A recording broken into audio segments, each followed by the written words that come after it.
हिंदी.com पर मैं हूं नीलू व्यास और एक बार फिर से आपके साथ जुड़ रही हूं आपके पसंदीदा कार्यक्रम आज का एजेंडा को लेकर, जहां पर मैं लेकर आती हूं आपके लिए दिन भर की 3 बड़ी खबरों का विश्लेषण।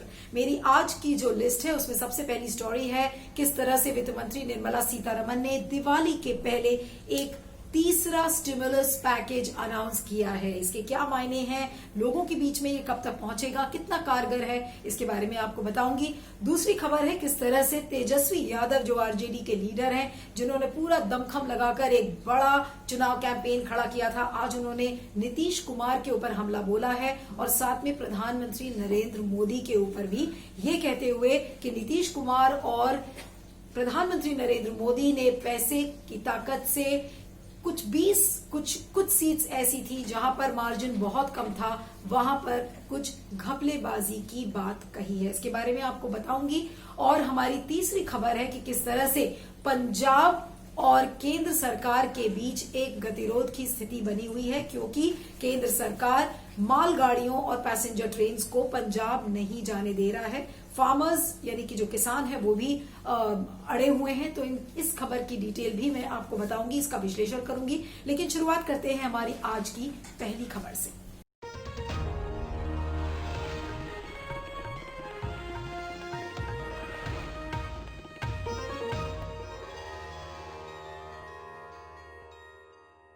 तो आइए बात करते हैं कि वित्त मंत्री निर्मला सीतारमण ने ठीक दिवाली के 2 दिन पहले ये क्या तोहफा लोगों को दिया है। बड़ा स्टिमुलस पैकेज आज वित्त मंत्रालय ने अनाउंस किया है और उनके मुताबिक जो आंकड़े हैं 2,65,080 करोड़ का ये स्टिमुलस पैकेज है, जो कहा जाता है कि जीडीपी का 15% है। इसके पहले भी 2 स्टिमुलस पैकेज अनाउंस किए थे। जो पिछला था वो 20,000 करोड़ का बताया जाता था। लेकिन जो मुख्य बातें जो आज के इस स्टिमुलस पैकेज की हैं कि 12 स्टिमुलस मेजर्स अनाउंस किए गए हैं, जिसमें कि ये कहा जा रहा है कि इनफॉर्मल और फॉर्मल इकोनॉमी में ज्यादा रोजगार के स्रोत पैदा होंगे, ज्यादा लोगों को रोजगार मिलेगा। हाउसिंग इंफ्रास्ट्रक्चर के लिए काफी मेजर्स अनाउंस किए गए हैं। ईज ऑफ डूइंग बिजनेस की बात कही गई है कि किस तरह से उसे इंप्रूव किया जाएगा। जो डेडलाइन है क्रेडिट गारंटी स्कीम की, उसको बढ़ाने की बात कही है निर्मला सीतारमण ने। और जो न्यू प्रोडक्शन लिंक्ड इंसेंटिव्स है, यानी कि पीएलआई जिसे कहा जा रहा था कि जो डोमेस्टिक मैन्युफैक्चरिंग है उसको बूस्ट किया जाएगा, क्योंकि चाइना की तरफ जो बिजनेस जा रहा था उसको भारत में ही ड्रॉ करने के लिए, तो इसका आउटले भी बढ़ाया गया है। लेकिन सबसे ज्यादा जो बूस्ट आज अनाउंसमेंट में आया था वो था 18,000 करोड़ का जो एडिशनल आउटले प्रधानमंत्री आवास योजना अर्बन स्कीम के लिए है, जिसके तहत ये कहा जा रहा है कि 18 लाख घर बनाए जाएंगे और 78 लाख लोगों को रोजगार मिलेगा। तो एक बहुत अच्छा पैकेज है। देर आए दुरुस्त आए, मैं सिर्फ इतना ही कहूंगी। लेकिन आपको बता दें कि जितने विश्लेषकों से मैंने बात किया जब ये पैकेज अनाउंसमेंट हो चुका था, और जितने भी लोगों से मैंने बात की, तो उन्होंने कहा था कि ये पैकेज जो इन्होंने अब जाके अनाउंस किया है, 24 मार्च को लॉकडाउन अनाउंस हुआ था और अब जाके ये पैकेज जो अनाउंस किया है, इसमें बहुत ज्यादा देरी हो गई है। आपको बता दें कि 24 मार्च को जब लॉकडाउन अनाउंस हुआ था तो आपने देखा था कि किस तरीके से जितनी भी सर्विसेज हैं भारत की, उस पर रोक लग गई थी। रेल, मेट्रो, हवाई सेवा, बस ट्रांसपोर्ट सब बंद कर दिया गया था। और जो लोग गांव अपने चले गए थे उनको भी आपने देखा था कि किस तरीके की दिक्कतें हुई थी। और कहा जाता था कि उस समय सबसे ज्यादा इस पैकेज की जरूरत थी। तो आज मार्च से लेकर अब जाकर नवंबर के महीने में, यानी कि 7 से 8 महीने बीत चुके हैं और अब जाके इस पैकेज के अनाउंसमेंट का फायदा जरूर होगा। लेकिन इसको एक नजरिए से देखना पड़ेगा, क्योंकि अगर ये अनाउंसमेंट इन्होंने अप्रैल में या मई में कर दिया होता, तो जब तक अनलॉक की स्थिति आती, यानी कि अगस्त या सितंबर तक, तब तक पैसे सरकार खर्च करने शुरू कर देती। अब क्योंकि ये अनाउंसमेंट इतना लेट आया है, यानी कि नवंबर के महीने में आया है, तो ये जब सरकार इस पर पैसे खर्च करना शुरू करेगी तब तक बहुत लेट हो जाएगा। और जो अंदाजा लगाया जा रहा है, जितने इकोनॉमिस्ट से मैंने बात किया, उन्होंने कहा कि ये पैसे खर्च करना सरकार तब शुरू करेगी कि मार्च या अप्रैल हो जाएगा 2021 का। उसकी वजह मैं आपको बताऊं, क्योंकि पूरा जो सरकारी महकमा है वो बजट में यानी कि यूनियन बजट में व्यस्त हो जाएगा। 1 फरवरी को निर्मला सीतारमन को अपना यूनियन बजट पेश करना है। तो आप सोच सकते हैं कि ये पैसे जरूर आए हैं और ये पैसे खर्च करने की सरकार बात जरूर कर रही है, लेकिन ये पैसे बहुत धीमी गति से खर्च होंगे। लेकिन अब दूसरा जो नजरिया है, आपने कल देखा था कि यार आरबीआई का जो नवकास था उसमें ये साफ कह दिया गया है कि टेक्निकली भारत रिसेशन की तरफ बढ़ चुका है। लेकिन जो ये सरकार है वो इस बात से खुश है कि मूडीज ने क्या कहा। मूडीज ने ये कहा है कि 2021 और 22 में हमारी जो ग्रोथ है वो 8.6% होगी। लेकिन जितने भी विश्लेषक हैं उनका ये कहना है कि अभी जो हालात है, और आरबीआई जब खुद कह रहा है कि टेक्निकली हम रिसेशन में बढ़ गए हैं, हमारी स्ट्रेट ये सेकेंड क्वार्टर है कि जबकि ग्रोथ इतनी ज्यादा हैम्पर कर चुकी है, हम कॉन्ट्रैक्शन के फेज में नजर आ रहे हैं, तो 3 साल लग जाएगा जब तक हम 2019 के लेवल पर पहुंचेंगे। आपको बता दें कि कितने सारे जो लेबर फोर्स पार्टिसिपेशन की अगर हम बात करें तो सैकड़ों लोग, थाउजेंड्स की मात्रा में, और कितने लाखों जो यूथ्स हैं वो जॉब के लिए भटकते हैं। लेकिन क्या आप उतनी जॉब्स आज क्रिएट कर पाएंगे? शायद नहीं। जो संख्या है वो बहुत ज्यादा है, और जो सरकार की पैसे खर्च करने की जो गति है, जिसका आपको रीजन मैंने बताया कि वो बहुत धीमी गति से खर्च होएगा। तो अगर पैसा सरकार धीमी गति से खर्च करेगी तो जब तक लोगों को उसको फायदा पहुंचेगा तब तक बहुत देर हो चुकेगी। और जो प्लानिंग कमीशन के और नीति आयोग के जिन लोगों से मैंने बात किया है, उन्होंने इस बात को बिल्कुल साफ कहा है कि ये जो 2,65,000 का जो करोड़ का जो ये पैकेज है, इस पर खर्च मार्च और अप्रैल 2021 के पहले नहीं शुरू होगा। तो जितने भी अनाउंसमेंट किए हैं they are very well intentioned, इनकी जो नियत है वो बहुत अच्छी है। फिर से कहूंगी कि देर आए दुरुस्त आए, लेकिन जो गलतियां हैं क्या लोग आज उन्हें माफ करेंगे? अब आपको बता दें कि सरकार ने सबसे स्ट्रिक्ट दुनिया का लॉकडाउन अनाउंस किया था, और आपको बता दें कि जो Oxford index of strictness of lockdown है उसके मुताबिक भारत का लॉकडाउन सबसे स्ट्रिक्ट था। और वो कब? जब भारत में मार्च के महीने में सिर्फ 692 कोरोना के केसेस थे। आज कहां हमारी केस कोरोना की जो संख्या है वो कहां पहुंच गई है? 1.5 लाख से ज्यादा लोग मर चुके हैं, लेकिन हम अनलॉक की स्थिति में पहुंच गए हैं। तो कहने का मतलब यह है कि लॉकडाउन के समय अगर ये अनाउंसमेंट्स आते, जिस समय लॉकडाउन था तो उस समय उन्होंने कहा कि अभी तो लॉकडाउन है इसलिए हम कोई अनाउंसमेंट कर नहीं रहे, लेकिन अगर उस समय वाकई में इन्होंने करेक्टिव स्टेप्स लिए होते, सही मेजर्स उठाए होते, तो आज जो ये इकोनॉमी की हालत इतनी पिटी हुई नजर आ रही है, तो हमारी अर्थव्यवस्था इतनी ज्यादा पटरी से नहीं उतरती। तो सरकार की गलतियां जरूर हैं।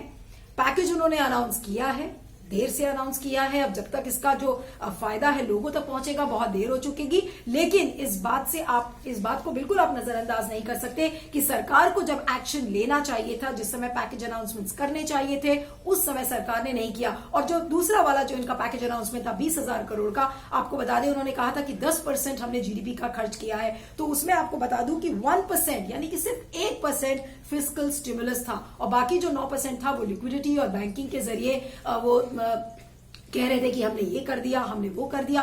तो कहीं ना कहीं सरकार ने लोगों को सिर्फ छला है, सिर्फ लोगों को बहलाया है। और अब जो स्टिमुलस पैकेज अनाउंस हुआ है वो बिल्कुल साफ है कि ग्रोथ के बारे में हम अभी बिल्कुल नहीं सोच सकते, क्योंकि अभी 3 साल लग जाएगा जब हम 2019 के लेवल पर पहुंचेंगे। तो ग्रोथ तो अभी बहुत दूर की बात है। तो ठीक है, 2,65,000 करोड़ का ये पैकेज है, इट्स अ वेलकम पैकेज, इसका बहुत स्वागत किया जाना चाहिए, लेकिन ये बहुत देर से आया है। इसके बारे में आपका क्या फीडबैक है जरूर बताइएगा। मैं आगे चलती हूँ।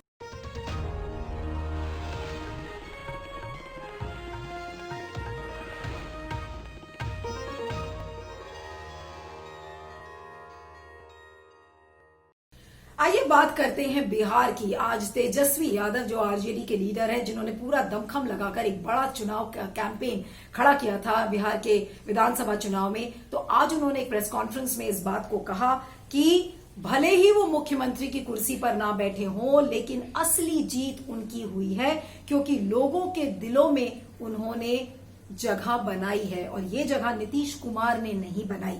उन्होंने कहा है कि he is the clear winner, और जो पूरा मैंडेट था लोगों का वो उनके फेवर में है। इस बात को तेजस्वी यादव ने बिल्कुल क्लियरली किया है। कहा है। उसके बाद उन्होंने कहा कि जो पोस्टल बैलेट्स की जो गिनती है, जो पोस्टल बैलेट्स की मतगणना थी, उसमें बहुत ज्यादा फ्रॉड पाया गया है और उन्होंने कहा है कि वो रिकाउंटिंग को मांग करेंगे। और 20 ऐसी सीटें थी जहां पर फासला बहुत कम था, तो वहां पर उनको अंदेशा है कि उन सीट्स में, वो जो 20 सीट की वो बातें कर रहे हैं, तो वहां पर इस फ्रॉड की यानी कि इस घपलेबाजी की वो बात कर रहे हैं कि, और रिकाउंटिंग को वो डिमांड कर रहे हैं चुनाव आयोग से कि वो रिकाउंटिंग वहां पर उन 20 सीटों में चाहते हैं। उसके बाद उन्होंने प्रधानमंत्री नरेंद्र मोदी को भी नहीं बख्शा है। उन्होंने कहा है कि प्रधानमंत्री नरेंद्र मोदी और नीतीश कुमार ने दोनों ने पैसे और बाहुबल के दम पर ये पूरा चुनाव लड़ा है, और तो भी वो 31 साल के इस लड़के की जो पूरी एक लहर थी उसे रोक नहीं पाए, क्योंकि उन्होंने कहा था कि आज भी आप ये देख लें कि पूरा दमखम नीतीश कुमार और प्रधानमंत्री नरेंद्र मोदी ने लगा दिया, लेकिन आरजेडी आज भी सिंगल लार्जेस्ट पार्टी है 75 सीटों के साथ। उसके बाद नीतीश कुमार को कहा कि देखिए इनके पूरे चेहरे का रंग उड़ चुका है, ये नंबर 3 पोजीशन पे आ चुके हैं, आज जेडीयू की क्या औकात रह चुकी है। और जब 2017 में नीतीश कुमार ने जब अपना पद महागठबंधन से अपना जो रिश्ता तोड़ा था, तो ये कहा था कि उन्होंने आत्मा की अपनी आवाज सुनी है, जिसकी वजह से वो अब एनडीए में वापस जा रहे हैं। तो आज तेजस्वी यादव ने उनको फिर से एक बार याद दिलाया है कि अब कहां गई उनकी आत्मा, कि आप कुर्सी से आज भी चिपके रहना चाहते हो, जबकि आपके पास सिर्फ 40 सीटें हैं। सिर्फ तेजस्वी यादव नहीं, इस बात को मनोज झा जो आरजेडी के जो राज्यसभा एमपी हैं, उन्होंने भी इस बात को कहा है। लेकिन बड़ा सवाल इस समय यह है कि नीतीश कुमार क्या करेंगे। नीतीश कुमार की हालत इतनी दुर्भाग्यपूर्ण है कि ना तो वो एनडीए के अलायंस में बहुत सम्मानजनक तरीके से रह पाएंगे और ना ही महागठबंधन में। तो उनकी जो हालत है वो एक बहुत ही दयनीय इस समय बन चुकी है। कारण जो भी हो, उन्होंने परफॉर्म नहीं किया, उन्होंने डिलीवरी नहीं दी, उन्होंने लोगों को न्याय नहीं दिया, जो तमाम एलिगेशन इस समय लग रहे थे। लेकिन सवाल ये उठता है कि क्या नीतीश कुमार मुख्यमंत्री बनेंगे। अब आपको बता दें कि बीजेपी के सारे नेताओं ने कहा है कि नहीं, मुख्यमंत्री नीतीश कुमार ही होंगे। अब आपको, लेकिन आज सोर्सेस के हवाले से ये खबरें आ रही हैं कि नीतीश कुमार ने अपनी अनविलिंगनेस जताई है, यानी कि उन्होंने कहा है कि उनका मन नहीं है मुख्यमंत्री की कुर्सी पर बैठने का, लेकिन बीजेपी उन पर बार बार जोर डाल रही है। और सूत्रों के हवाले से जेडीयू के जो लीडर्स हैं, उन्होंने भी कहा है कि नहीं, नीतीश कुमार ने मुख्यमंत्री बनने से मना किया है, लेकिन बीजेपी उन पर दबाव डाल रही है। तो अब कारण यह है कि बीजेपी नीतीश कुमार के ऊपर दबाव क्यों डाल रही है, क्योंकि बीजेपी को यह डर है कि आज उन्होंने नीतीश कुमार को अगर अपने साथ नहीं रखा तो कहीं महाराष्ट्र वाला जो फॉर्मूला है वो रेप्लिकेट ना हो जाए। यानी कि नीतीश कुमार, ये पॉसिबिलिटी से बिल्कुल लोग इनकार नहीं करते कि नीतीश कुमार, जैसा आपको याद है कि चुनाव के टाइम में चिराग पासवान ने कहा था कि नीतीश कुमार वापस महागठबंधन में चले जाएंगे। तो अगर आज नीतीश कुमार वापस महागठबंधन से हाथ मिला लेते हैं, तो जाहिर सी बात है कि महागठबंधन की सरकार बन जाएगी। तो आज ये देखना है कि नीतीश की जो आत्मा है, जो कहते हैं कि वो आत्मा की आवाज सुनते हैं, तो उनकी आत्मा की आवाज क्या कहती है। अब ये सूत्रों के हवाले से पता चला है कि जो मुख्यमंत्री का शपथ ग्रहण है वो दिवाली के बाद होगा, लेकिन इस बीच नीतीश कुमार के मन में क्या चल रहा है ये किसी को नहीं पता है।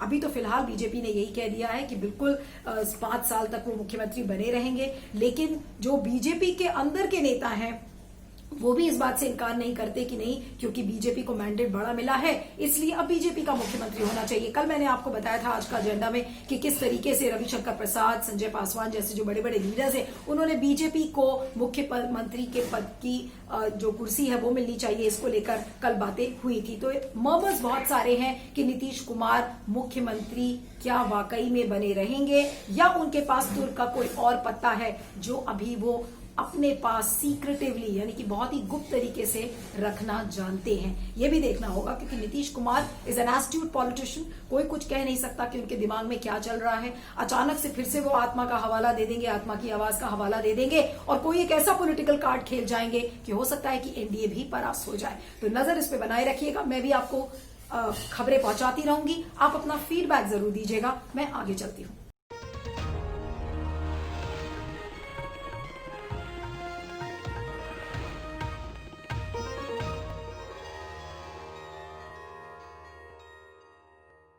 आइए अब बात करते हैं पंजाब सरकार और केंद्र सरकार के बीच में जो गतिरोध इतने दिनों से चल रहा है उसके बारे में बात करते हैं कि किस तरीके से जो एक रेल ब्लॉकेड चल रहा है कि जो केंद्र सरकार मालगाड़ियां और जो पैसेंजर ट्रेन्स पंजाब में नहीं भेज रहा है। आपको बता दें कि ये जो रेल ब्लॉकेड था वो 1 अक्टूबर को शुरू हुआ था, उसके बाद 22 अक्टूबर को ये रेल ब्लॉकेड हटाने की बात कही गई थी, लेकिन उसके बाद भी पीयूष गोयल का जो रेलवे मंत्रालय है वो बिल्कुल भी अभी इस बात के लिए रेडी नहीं है कि उन्हें पैसेंजर ट्रेन वहां पर भेजने चाहिए और मालगाड़ियां भेजनी चाहिए। इसको लेकर करोड़ों रुपए का नुकसान इस समय पंजाब सरकार को झेलना पड़ रहा है, क्योंकि वहां पे कोयला नहीं पहुंच रहा है, जो एनर्जी कंजम्पशन है उस पर भारी चपत लगी है, जो किसान है उनको कितना नुकसान पहुंच रहा है, यूरिया नहीं पहुंच रही है। तो करोड़ों रुपए का नुकसान इस समय पंजाब की सरकार को भुगतना पड़ रहा है, क्योंकि वहां पे मालगाड़ियां नहीं पहुंच रही हैं,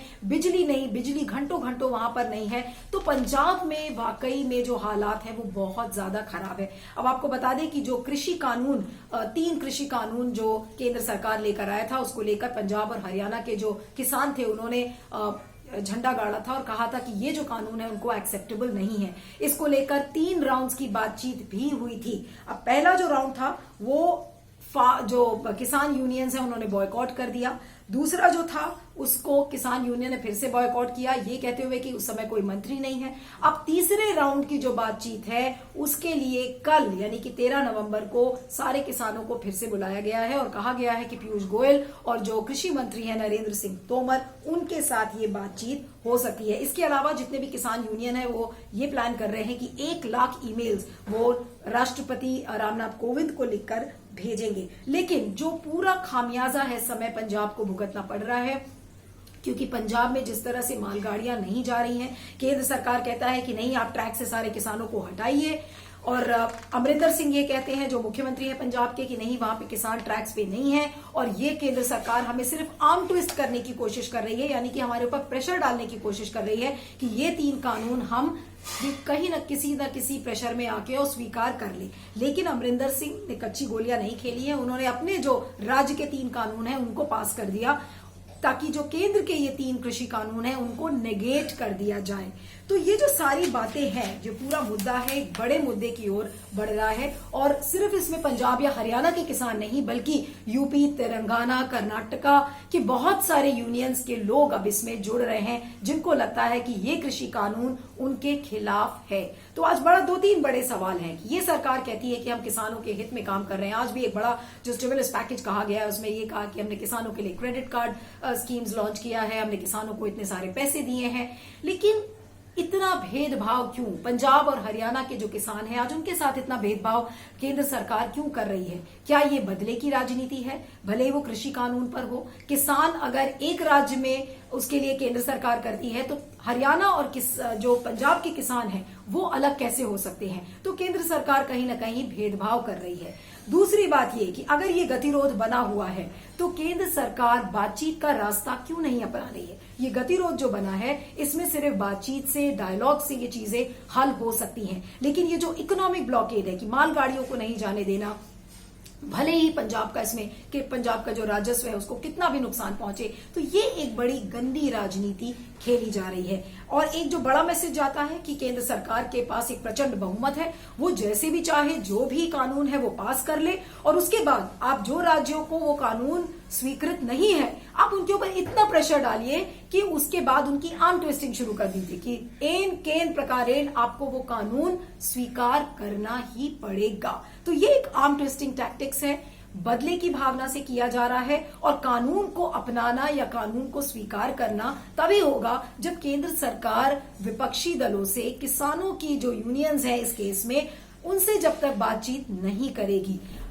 केंद्र सरकार भले ही कहे कि हमने ये सारे कानून बातचीत के रास्ते सारे अपनाए थे और उसके बाद पास किए हैं, लेकिन एक बड़ा तबका जो पंजाब और हरियाणा के किसान सबसे समृद्धशाली किसान माने जाते हैं, आज वो क्यों इतने बिखर चुके हैं और क्यों इतने नाराज हैं, ये एक बड़ा सोचने वाली बात है। और केंद्र सरकार कुछ भी कहे, लेकिन लाखों की संख्या में जो ये किसान आज सड़क पर उतरे हैं, दिल्ली चलो का नारा लगा रहे हैं कि शायद 26 और 27 नवंबर को ये सारे किसान एक बार फिर से सड़क पर उतरेंगे। पिछले हफ्ते हमने देखा था कि पंजाब के मुख्यमंत्री अमरिंदर सिंह भी उन्होंने भी धरना दिया था, लेकिन ऐसा लगता है कि केंद्र सरकार के कानों पर जूं भी नहीं रेंग रही है। इसकी क्या वजह है? ये आर्म ट्विस्टिंग टैक्टिक्स है? क्या ये बदले की भावना से किया जा रहा है? क्योंकि पंजाब में कांग्रेस की सरकार है, तो क्या केंद्र सरकार उसको सबक सिखाना चाह रही है कि देख लो भाई, अगर तुम मेरा कानून नहीं स्वीकार करोगे तो तुम्हारे साथ ऐसा ही होगा। तो ये जो भेदभाव की राजनीति है, बदले की राजनीति है, आर्म ट्विस्टिंग टैक्टिक्स हैं, ये किसी भी राजनीति को एक बहुत ही अच्छा इसका प्रदर्शन नहीं समझ में आता कि इस तरह से हो रहा है। और ये कैसी राजनीति है? क्या वो राजनीति है जिसमें आप कहते हैं कि ये सबका साथ सबका विकास है? तो कहां से पंजाब और हरियाणा के जो किसान हैं उनका विकास कैसे होगा अगर आप उनकी बात ही नहीं सुनेंगे? तो ये सारी बातें गौर करने वाली हैं। लेकिन कृषि कानून को लेकर अगर आप सब ये सोच रहे हैं कि मामला ठंडा पड़ चुका है, सारे राज्यों ने इसको अपना लिया है, तो ऐसा नहीं है। और ये एक बड़े मुद्दे में तब्दील हो सकता है, क्योंकि देश भर के किसानों ने यह बीड़ा उठाया है कि अब वो सड़कों पर उतरेंगे, राष्ट्रपति को भी लिखेंगे, पीएमओ तक जाएंगे। तो ये मुद्दा वाकई में बड़ा हो सकता है। और अब विंटर सेशन जल्द ही शुरू हो जाएगा, तो उसमें हो सकता है कि ये मुद्दा काफी तूल पकड़ ले। इस पर आपका क्या सोचना है? फीडबैक जरूर दीजिएगा। आज के एजेंडा में ये 3 खबरें, आज इतना ही। और आप मुझे ट्विटर पर फॉलो कर सकते हैं। मेरा ट्विटर हैंडल है @neelu317। आपको बताइएगा आपको मेरा एनालिसिस कैसा लगा। बने रहिएगा सत्य हिंदी पर। Thank you so much. सत्य हिंदी के और वीडियोस को देखने के लिए हमारे YouTube चैनल को सब्सक्राइब करें और सीधे नोटिफिकेशन पाने के लिए बेल आइकन दबाएं।